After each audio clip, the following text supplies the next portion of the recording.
All right. Well, actives are up, under contracts up, new listings are up, contract ratio is down, and the index is down.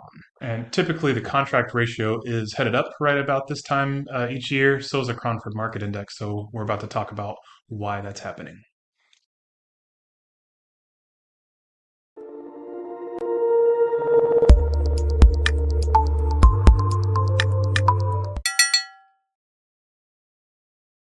All right, active listings, each point that you see on that screen, that's a week, and we're tracking this inventory. And you can see that this year in 2024, typically you'll see it come out of the gate and then start to slide down as buyers start to eat up some of that inventory.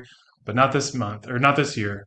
We see that climbing. It's been climbing, fairly slowly. We started at 13.8, now we're at 15.6, and you can see that we're sort of leveling out and even dropped in the past week. But it's just kind of uncommon to see that growth happen. Yeah, it's different than the last few years, but we're also making up for some other factors in the market. So let's see what else is going on. Yeah, so as far as new listings, we're not really cranking them out. Although you can see January, it's kind of the light green line. That's 2024, a couple months ago. We are at 8,700. Last month we were at about 8,441 in February. Um, these are less than they were in 2021 and 2022, but more than we saw last year. So I think that at the end of last year, we were probably seeing sellers sort of hang on. The interest rates were not that great. There wasn't a whole lot of demand. There was a big message out there saying, "Hey, why don't we wait and see what happens?" We're expecting there to be some pretty good demand growth in 2024. It looks like that's what's happening. They're finally going back on, but we're just seeing some unique stalling in the buyer demand side. Yeah, and this is indicative here, what we're seeing right there. So the 2024 is in this darker purple, right? And then 23 is in this pink. We still haven't caught up to the under contracts of the previous years, but we're following the same trends. Even in this week we see a drop. And this week that is this last week, we saw a drop along all of them, but we're still having trouble getting our under contracts high enough. That's what's contributing to our actives increasing more because we are just not burning them off as fast as we were in previous years. Yeah, you go back even 2 years. Well, I don't know if the beginning of 2022 is a good bellwether, but we were up in the eight, nine, 10,000s. At this point, we were above 12,000. So, I'm sorry, we were just between. We were probably about 11,000, and then started to decline from there. This year we're just having trouble getting started, getting momentum. So let's flip to the next one and see if we've got some. Ooh, yeah, this is a good one. So interest rates are on the bottom, your contracts are on the top, right? This is simply a graph showing referential changes. But you can see that there's a correlation. You see back in early February, we were down at 6.63, and then it jumped up to 6.9, almost 7%. And then that following week, we had a decline in the number of contracts being written on homes. So you've got these people that have been out there looking for 2 months or 5 months, and they would have written a contract, but then all of a sudden their qualification went from 450 to 425, and that doesn't feel very good. Pump on the brakes. They're probably not putting anything under contract that week because they need to process that information. They might be writing something the following week, but This is almost a graphic representation of the two steps forward, one step back, and that interest rate is always what kicks that one step back. yeah. Yeah, that's a good view. Um, Hey, if you like this, hit like and subscribe at the bottom. If you're watching on a computer, you can scan that QR. We do some weekly updates as well as a monthly report. So keep track of us and you can know more. So we talk a lot. Contract ratio. This is a fun one. So this is how the sausage is made. This is the formula that we use just to look at the relationship between supply and demand in any figure. Is it in a zip code? Is it in a condo complex? Is it in a neighborhood? Is it in a city? We can go in and look at the contract ratio and understand how buyers are responding to the listing inventory that exists. So if you look at this next slide, it actually shows us that our contract ratio started at 35. Now it's up to the 50s here in the past few weeks, all the way back to February 4th. So we've had a couple months um, of kind of weak numbers, to be honest with you. We It does show a warm market, right? So if you can see on the left hand side, you've got sort of an indicator of what that really means. But normally we are going a little bit stronger than this. We've got 60.3 this time last year, and now we're hanging out at 51.6. What we thought we would see, what we were expecting for buyers to do, heavily relied on where those interest rates were going to be, and we keep on getting like a false start. Like, you know, some news comes in and they go, get the wiggle of the nose from Mr. Powell, and all of a sudden the interest rates go up, and that shows up right away in the buyer demand.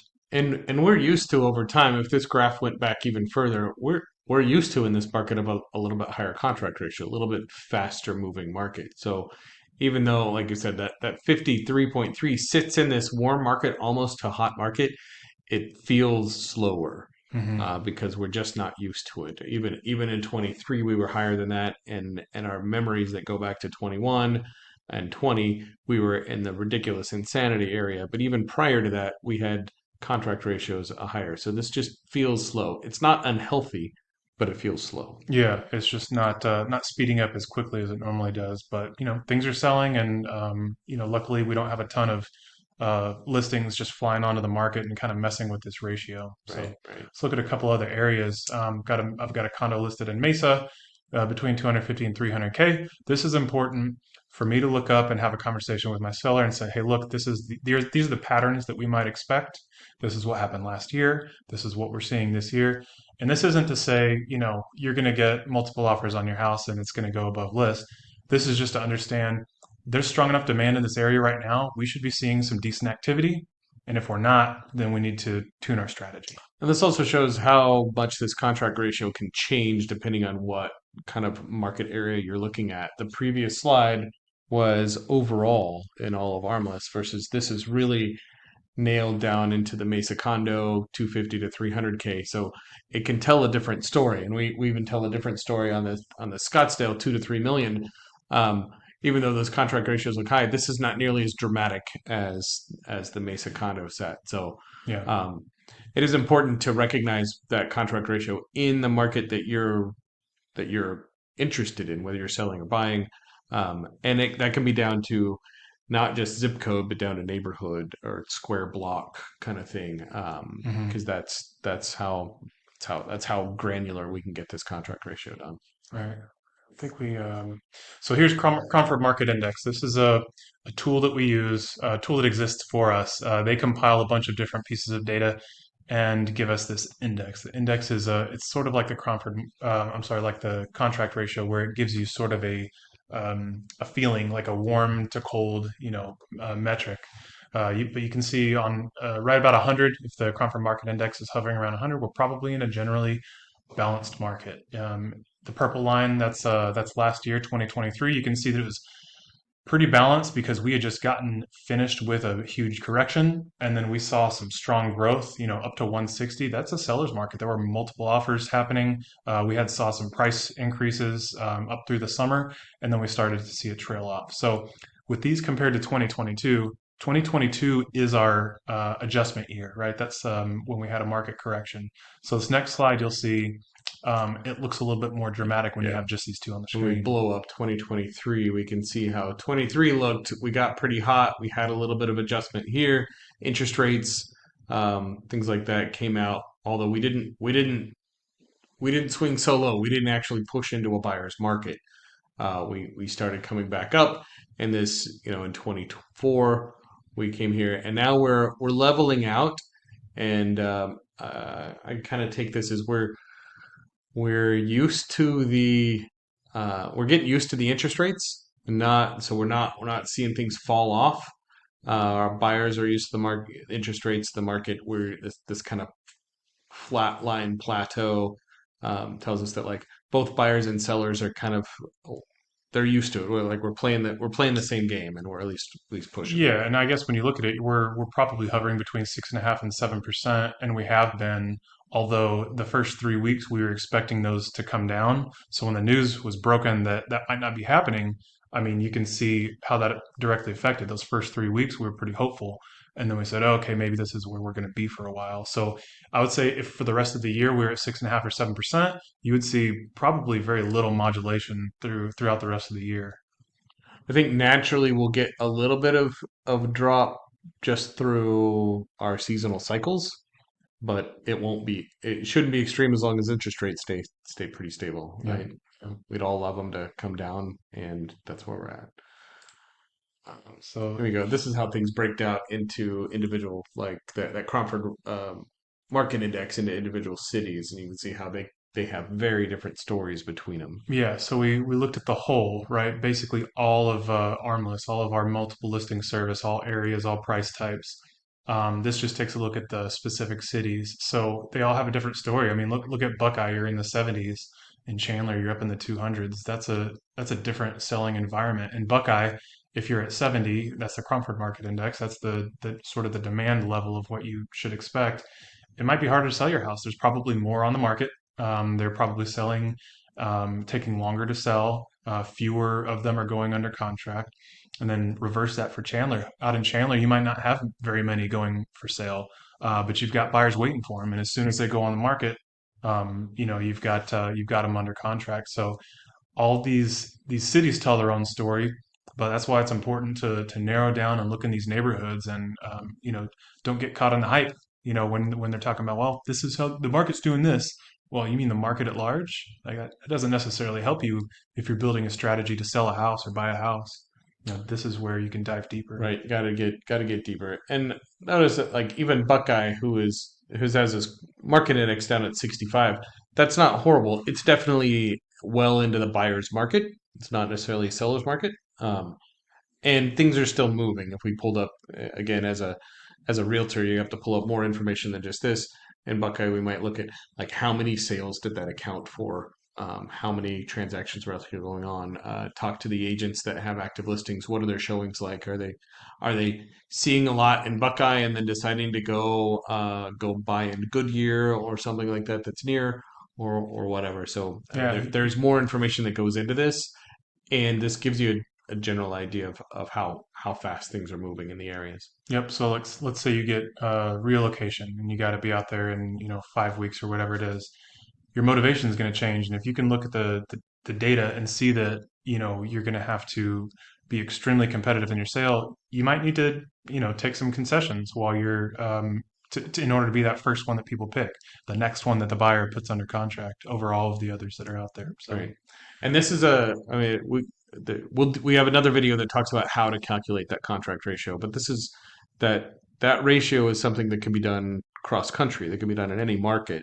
you can do it with any So tool. I mean, you yeah, can do it with whatever search tools you're using. All you got to do is, well, watch the video and you can yeah, see the watch the video on mechanics it. But behind it. if you are crossing the country and you're looking at areas that you're unfamiliar with or you're being relocated, you can see if you're going from a cold market to a hot market or a hot market to a hot market or something like that, and see how things are generally acting between each other. Yeah. So love that. So I that's mean, what we got. yeah, in general, we're relatively stable. We're not getting the traction and the movement, the momentum that we were kind of expecting, and I think a lot of that is due to the interest rates sort of stalling out. Although it's generally healthy, we don't, there's not any worrisome changes in any of these stats that we just showed you. So I think we're kind of just plugging along and making sure that we gather enough really specific information every time we're working with a specific client. Yeah, as long as interest rates stay relatively stable, I believe we'll have a generally stable market also. No, that doesn't mean that it's going to stay flat. We still have our normal cyclical yearly ups and downs that we've looked back to 2016 that will always exist, right? We don't really get to overcome those. Um, and so just I mean, you have to know not only what your market is around you in your neighborhood, but what time of year are you at?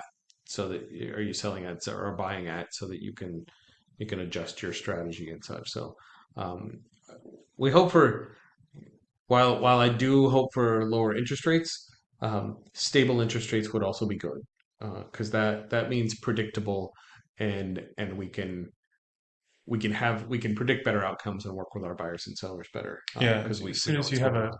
major departure from the average line, then we've got it's kind of like a slippery pig that we're chasing around, So it's, yeah, you're right. Yeah, Stability is good. It's easier to stability's good. determine, Yeah, but awesome.